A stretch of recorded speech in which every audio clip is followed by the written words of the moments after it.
क्या तुम्हें पता है गुलशन, कलिया न बिछाना राहों में, हम दिल को बिछाने आए हैं। तो good morning to all of you my dear student. तो कैसे हैं आप लोग? मैं उम्मीद करता हूं कि आप लोग बहुत अच्छे होंगे, सुंदर होंगे, ज़बरदस्त होंगे और आपकी पढ़ाई जो है एकदम ज़बरदस्त तरीके से चल रही होगी, क्योंकि मैं आप लोगों के साथ YouTube पे बना हुआ हूं और दिन प्रतिदिन रोज़ाना मेरी वीडियो जो है जो YouTube पे आ रही है। देखिए, आज का जो हमारा क्लास है वो ट्रांसलेशन है। जब हम इंग्लिश पढ़ रहे हैं तो भाई हमारा तो ट्रांसलेशन भी बनावे आवे के चाहिए कि ना, बिल्कुल ट्रांसलेशन भी बनाने आना चाहिए। इसलिए मैं क्या कर रहा हूं, अब आप लोगों को इंग्लिश ट्रांसलेशन भी सिखाऊंगा, इंग्लिश ग्रामर भी पढ़ाऊंगा, इंग्लिश बुक को कैसे रीडिंग किया जाता है, उसका हिंदी कैसे ट्रांसलेट किया जाता है, सब सिखाएंगे। अब काहे टेंशन लिए हैं, आप बिल्कुल हमारे साथ यूट्यूब पे बने रहिए, हमारे क्लास को देखत रहो, बिल्कुल देखत रहो और आप लोगों को बिल्कुल आनंद आएगा। अब आप लोग सोचते होइएगा कि यार सर काहे भोजपुरी बोलत रहे, तो देख बाबू, हम बिहार से बिलोंग करते हैं तो भोजपुरी तो बोलेंगे ही। इसलिए ना विलंब करते हुए मैं फिर से अपने क्लास की ओर बढ़ता हूं, अपने कदम को क्लास की ओर लेकर के चलता हूं। आप लोग भी अपना कलम और कॉपी साथ में लेकर के बैठिए और बिल्कुल concentrate your mind on board, या concentrate your mobile, sorry, concentrate your eyes on your screen. So please let's begin start। देखिए, आज की जो हमारी क्लास है वो है ट्रांसलेशन। क्या है? ट्रांसलेशन। अब ट्रांसलेशन में मैं आप लोगों को ये सिखाऊंगा, मैं आप लोगों को ये बताऊंगा कि हिंदी में वाक्य दिए जाते हैं, जैसे वह अच्छा और चालाक है। क्या है? वह अच्छा और चालाक है। इसको हम इंग्लिश में कैसे ट्रांसलेट करेंगे, इसको इंग्लिश में कैसे ट्रांसलेट करके हम इसको इंग्लिश में बोलेंगे। तो देख बाबू, कोनो ज़्यादा इसमें बड़ा वाला सोचने वाला बात नहीं है, एकदम फ्री माइंड होइए। जैसे कैसे क्रिकेट खेलने में मन लगता है, एकदम मन करता है कि बिल्कुल क्रिकेट हम खेलते रहे। 1 मिनट का थोड़ा हमको टाइम दीजिए, 1 मिनट।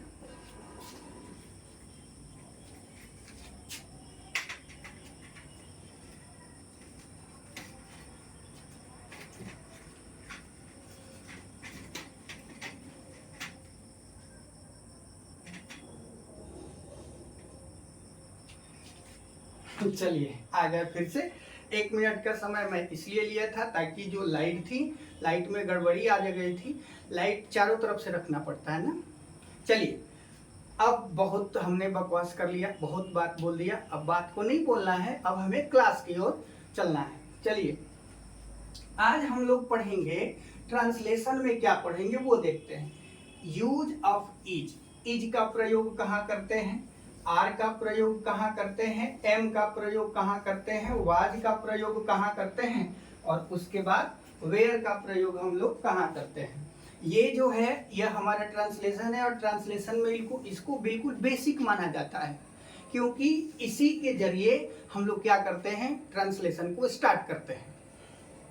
अच्छा बाबू, इसी क्लास में, इसी मैजिशियन ऑफ इंग्लिश नाम के चैनल में मैंने आपको पढ़ाया है, ही के बारे में पढ़ाया होगा, सी के बारे में पढ़ाया होगा, इट के बारे में बताया है, उसके बाद राम के बारे में बताया है, फिर मैं कहूँ श्याम के बारे में, SHYAM, श्याम के बारे में बताया होगा, आई के बारे में बताया होगा, फिर हमने वी के बारे में, फिर यू के बारे में हमने चर्चा किया होगा। हाँ, यू के बारे में। अच्छा, इसमें हमने आपको क्या बताया है, देखिए हमने ये चीज बताया है कि ही जो होता है हमारा, सी जो होता है हमारा, इट जो होता है, या राम होता है। क्या क्या होता है? ही, सी, इट और राम। राम और इसको जो बोला जाता है सिंगुलर सब्जेक्ट, SINGULAR। क्या बोला जाता है? Singular subject, SUBJECT। कौन सा सब्जेक्ट बोला जाता है बाबू? इसको बोला जाता है सिंगुलर सब्जेक्ट। अब क्यों इसको सिंगुलर सब्जेक्ट बोला जाता है उस चीज को हम लोग देखेंगे। देखिए, इसको सिंगुलर सब्जेक्ट इसलिए बोला जाता है क्योंकि ही जो है केवल एक पुरुष को डिनोट करता है। कितने पुरुष को? केवल एक पुरुष को। सी जो है केवल एक स्त्री को या एक कन्या को या एक महिला को इंडिकेट करता है। उसके बाद ईट, देखिए ईट जो है वह केवल एक ही वस्तु को हमें क्या करता है? दर्शाता है या इंडिकेट करता है। लेकिन राम क्या 5 गो व्यक्ति का नाम है? अलग अलग व्यक्ति के नाम हो सकते हैं, लेकिन केवल किसी एक व्यक्ति, जैसे हम कहेंगे राम, तो राम बोल रहे हैं तो किसी एक पर्सन का नाम बोल रहे हैं कि नहीं बोल रहे? अब जैसे मेरा ही नाम है दीपक, तो अभी यहाँ पे मैं दीपक केवल अकेला ही हूँ। वैसे ही वाक्य में मैं कहूंगा दीपक एक लड़का है, तो दीपक कितना लड़का है? एक लड़का है ना। सब चर्चा करेंगे, धीरे धीरे आगे समझ में आएगा। देखो बाबू, वही हम आपको बता रहे थे कि ही जो है सिंगुलर सब्जेक्ट है, सी जो है सिंगुलर सब्जेक्ट है, इट सिंगुलर सब्जेक्ट है, राम सिंगुलर सब्जेक्ट है। और सिंगुलर सब्जेक्ट के साथ जैसे ही हम ट्रांसलेशन बनाते हैं तो इस सब्जेक्ट के साथ हम या तो इज का प्रयोग कर सकते हैं और नहीं तो वाज का प्रयोग कर सकते हैं। या तो इज का प्रयोग कर सकते हैं और नहीं तो इसके साथ हम वाज का प्रयोग कर सकते हैं। उसके बाद इसको हम अब रफ करते हैं। आप लोग अपने कॉपी में या बुक में इसका हेडिंग दे दीजिएगा। अब इसको हम रफ करते हैं।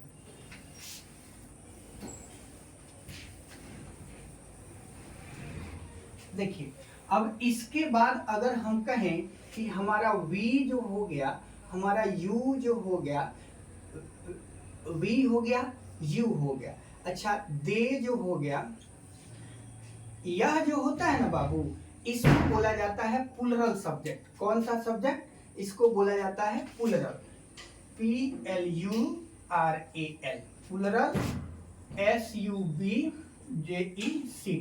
कौन सा सब्जेक्ट? Plural subject. और प्लुरल सब्जेक्ट के साथ बाबूजी हमेशा जो हेल्पिंग वर्ब लगता है ना, वो आर लगता है और नहीं तो क्या लगता है? वेयर लगता है।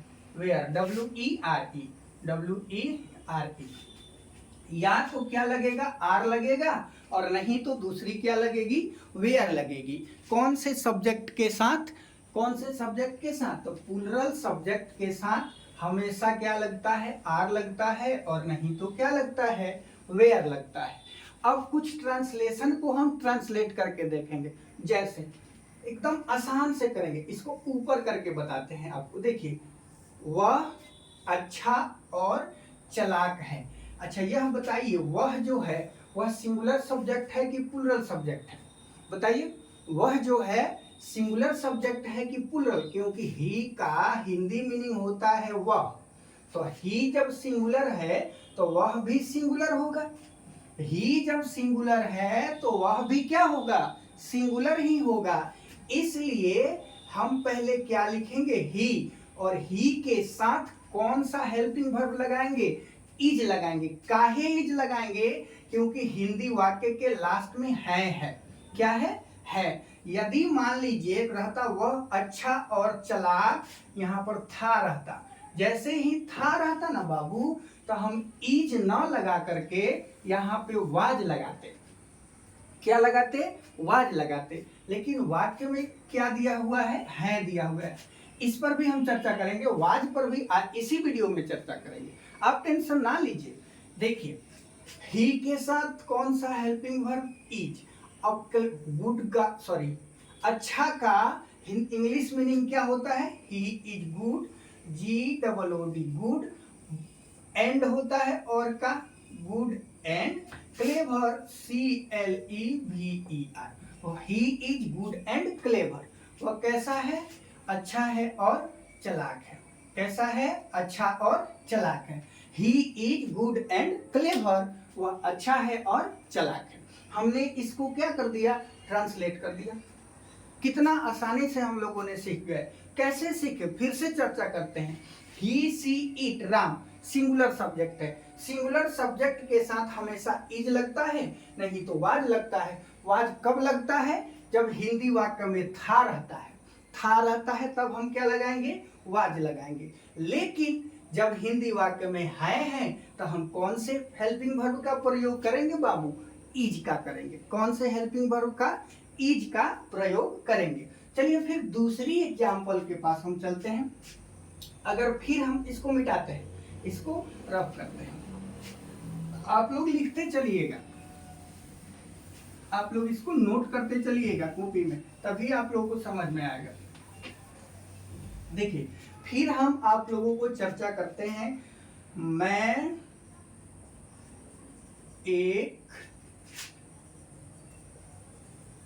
हिंदी मेरा बहुत तेज है बुआ, हिंदी में हम सब एकदम बता रहे हैं। मैट्रिक में जब हम पढ़ते थे ना तो हिंदी में मेरा कितना बोले एकदम पास मार्क्स आया था, पास मार्क्स आया था, पास। उसमें हम केवल पास हुए हैं। इसलिए हिंदी पर थोड़ा आप लोग खुद से भी कंसंट्रेट कर लीजिएगा, खुद से भी आप लोग ध्यान दे दीजिएगा। मैं एक अच्छा लड़का हूँ। मैं कैसा लड़का हूँ, अच्छा लड़का हूँ। देखो मैं जो है ना, यह भी सिंगुलर सब्जेक्ट है, इसका इंग्लिश मीनिंग होता है आई। लेकिन यह कहता है कि ना, हम तो इज को अपने पास रखेंगे नहीं। काहे इज को यह अपने पास नहीं रखेगा, क्योंकि कहता है कि इज जो है वह बेवफा है। क्या है, इज बेवफा है, क्योंकि इज ही के साथ भी जाता है, ही के साथ कुछ दिन रहता है, फिर सी के साथ कुछ दिन रहता है, फिर इट के साथ कुछ दिन रहता है। ये बोला कि देखो हम क्या हैं, हम सच्चा दिल के इंसान हैं, हम सच्चा दिल के आदमी हैं, हम जैसे हैं वैसे ही इंसान को अपने पास रखेंगे। हालांकि यह इंसान नहीं है, बस आपको समझ में आ जाए इसलिए हम ऐसे बोल रहे हैं। आई जो है सिंगुलर सब्जेक्ट है, इसके साथ बाबू एम का प्रयोग करते हैं। किस चीज का, कौन से हेल्पिंग वर्ब का, एम का प्रयोग इसके साथ हम करते हैं। आई एम अ, मैं कैसा लड़का हूं, मैं अच्छा लड़का हूं, तो I am a good boy, BOY। मैं कैसा लड़का हूं, अच्छा लड़का हूं। फिर कह दे, अगर दूसरी आपको बोल दे कि मैं चोर हूं, क्या हूं, मैं चोर हूं। हालांकि मैं चोर हूं नहीं, लेकिन आप लोगों को सिखा रहा हूं कि यह हिंदी में दिया हुआ है, इसको हम कैसे इंग्लिश में ट्रांसलेट करेंगे, कैसे इंग्लिश में ट्रांसलेट करेंगे।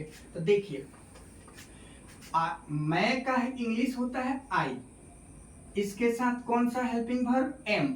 आई एम थीफ, THIEF। मैं क्या हूं, मैं चोर हूं, आई एम थीफ। इतने बात आप लोग को समझ में आ ही गया होगा कि सर क्या बतौले होगा।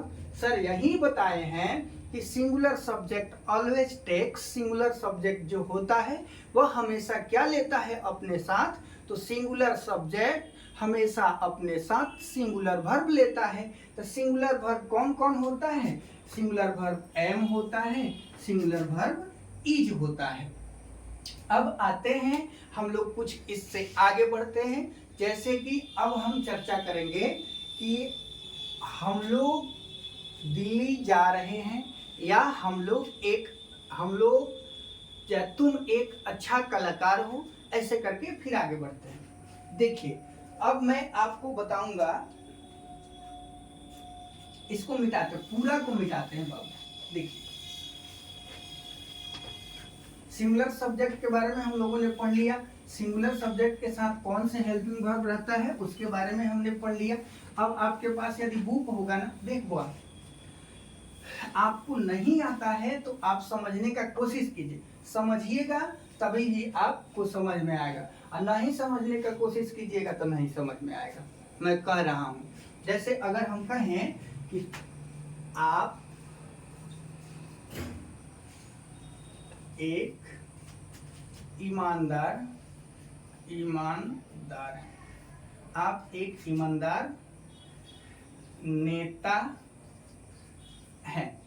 मैं बार बार बोल रहा हूं कि हिंदी मेरी वीक है, इसलिए आप हिंदी को सुधार कर देख लीजिएगा।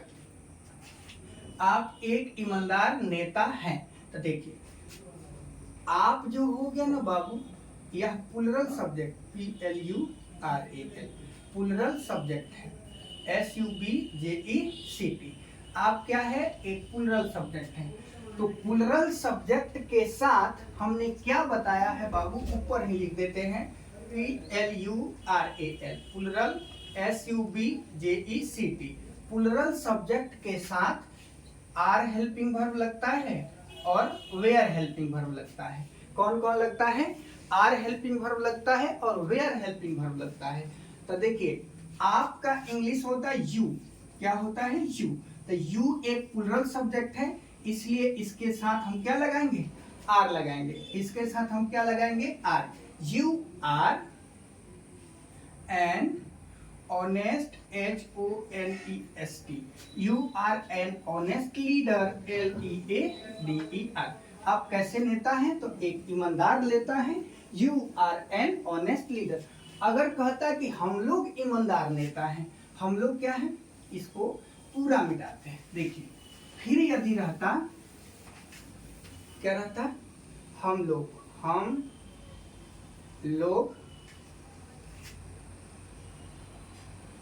अच्छा कलाकार हैं, कलाकार हैं। हम लोग कैसे कलाकार हैं, अच्छा कलाकार हैं। देखिए वी जो है प्लूरल सब्जेक्ट हो गया, तो कैसे बनाएंगे, we are good artist, ARTIST। हम लोग कैसे हैं, अच्छा है, क्या है, कलाकार हैं, इसलिए हमने क्या बना दिया, वी आर गुड आर्टिस्ट। क्या बता दिया, वी आर गुड आर्टिस्ट। बात समझ में आया, नहीं समझ में आया तो अब इसके नियम हम बोर्ड पे लिख देते हैं, आप इसको अपने कॉपी में लिख लीजिएगा। अब हमें उम्मीद है कि आप लोगों को यह क्लास बिल्कुल समझ में आई होगी। चलिए अब इसको मिटा देते हैं। देखो हम क्या बता रहे थे आपको, use of is, are, am, was और were, WERE। Use of is, are, am, was and were. तो देखो बाबू हम बता देते हैं, ही के साथ, सी के साथ, ईट के साथ, राम के साथ कौन से हेल्पिंग वर्ब लगता है, इज लगता है, और क्या लगता, नहीं ये नहीं चल रहा है क्या, अच्छा दूसरी ट्राई करके देखते हैं। देखिए इसके साथ क्या लगता है, इज लगता है, नहीं तो वाज लगता है। फिर देखिए हमने बताया वी के साथ, WE, वी के साथ, यू के साथ, दे के साथ, इसके साथ क्या लगता है, वेयर लगेगा और आर लगेगा, ARE। क्या क्या लगेगा, वेयर, WERE, वेयर लगेगा और आर लगेगा। इससे हम क्या कर, अच्छा कुछ और टिप्स बता देते हैं। देखो जब ज्यादा ना समझ में आए ना तो लास्ट में देखना सब, जैसे एक है ऐसे लिखाता है, जैसे है एक ऐसे हो गया, फिर एक है ऐसे हो गया, ऐसे जब है और उसके साथ चंद्र बिंदु है ना, तो समझ जाना कि यह कौन सा है, प्लूरल सब्जेक्ट अपने साथ ले करके आया है, इसलिए हम इसके साथ कौन सा हेल्पिंग वर्ब रखेंगे, वेयर रखेंगे। कौन सा, WERE वेयर रखेंगे और ARE आर रखेंगे। फिर अगर ये रहेगा ना ये, तो समझ लेना कि यह सिंगुलर है, इसलिए इसके साथ इज रखना और नहीं तो वाज, सॉरी इसके साथ वेयर नहीं होगा बाबू, इसके साथ क्या होगा, आर होगा, और इसके साथ क्या होगा, इज होगा। क्या होगा, इज होगा। आज की क्लास में इतना ही, फिर हम वेयर पे और एक वीडियो बना करके आप लोगों के सामने रखेंगे। वेयर पे वेयर जो होगा वाज होगा, यदि किसी हिंदी वाक्य के लास्ट में था, थे, थी रहता है, तब हम उसको कैसे ट्रांसलेट करके बताएंगे। देखिए आप लोगों के लिए कितना मेहनत करना पड़ रहा है, पूरा पसीना से एकदम भर गए हैं, है कि नहीं है। इसलिए आप लोग बिल्कुल अपने दोस्तों में इस वीडियो को फैला दो, क्योंकि मेरा उद्देश्य यही है, जो बच्चे प्रीपेड बैच नहीं ले सकते हैं वो बिल्कुल फ्री में, हम कह रहे हैं ना कि बिल्कुल फ्री में आप लोगों को मैं हर एक इंग्लिश का, मेरा उद्देश्य है कि इंग्लिश को आपके ब्लड में उतार देना। तो मैं अपने तरफ से 100% कोशिश करूंगा कि इंग्लिश को आपके ब्लड में उतार दे, क्योंकि 11th में 12th में जाइएगा तो इंग्लिश का एक बड़ा महत्व हो जाता है। और हम लोग जो आते हैं बिल्कुल गांव से आते हैं, एकदम बैग उग लेकर के कि चलो अब शहर में 10th तो घर से किए हैं, अब चलो शहर में पढ़ेंगे। शहर में जाएंगे तो अच्छा वहाँ पे बिल्डिंगें देखने को मिलेगी, रोड देखने को मिलेगी, अपनी अस्तित्व भूल जाएंगे, घूमते फिरते रहेंगे, हमारी पढ़ाई अच्छा से नहीं हो पाएगी। तो इसको ना नज़र रखते हुए आप बिल्कुल पढ़ाई पर फोकस कीजिए, और हमें पूर्ण विश्वास है कि आप पढ़ाई पे फोकस कीजिएगा तो इसमें इंटरेस्ट आएगा। और बाहरी नज़ारों से आप बचिएगा, बाहर में जो मॉडल घूमता है उस मॉडल से आप बचिएगा, और बिल्कुल कंसंट्रेट होकर के पढ़िएगा। और आप अपने मम्मी पापा के नाम को उजागर करिएगा, क्योंकि बड़ी आस से, बड़ी विश्वास से आपको भेजते हैं कि हमारा लड़का कहाँ पढ़ रहा है, शहर में पढ़ रहा है, कुछ अच्छा हासिल करके शहर से आएगा। हम लोग क्या करते हैं, अच्छा हासिल ना करते हैं, हम लोग अच्छे नैन सुख के पीछे पड़ जाते हैं। तो भैया हो, नैन सुख के पीछे उसी समय तक पड़े रहेंगे जितने समय तक हमारे मम्मी पापा हमको पैसा देते हैं कि बेटा ये लो पैसा, शहर में रहो, मन लगा के पढ़ो। लेकिन हम लोग मन लगा के ना पढ़ते हैं, हम लोग क्या करते हैं, अपनी मन को कहीं दूसरे तरफ कन्वर्ट कर देते हैं और मम्मी पापा का पैसा व्यर्थ कर देते हैं। ऐसे ही पल बीतते जाएगा, समझे? अगर समझे तो बिल्कुल कंसंट्रेट होके, फ्री में पढ़ा रहे भाई, फ्री में बिल्कुल कंसंट्रेट होके पढ़ना है। आज के लिए इतना ही। थैंक यू, धन्यवाद, जय हिंद।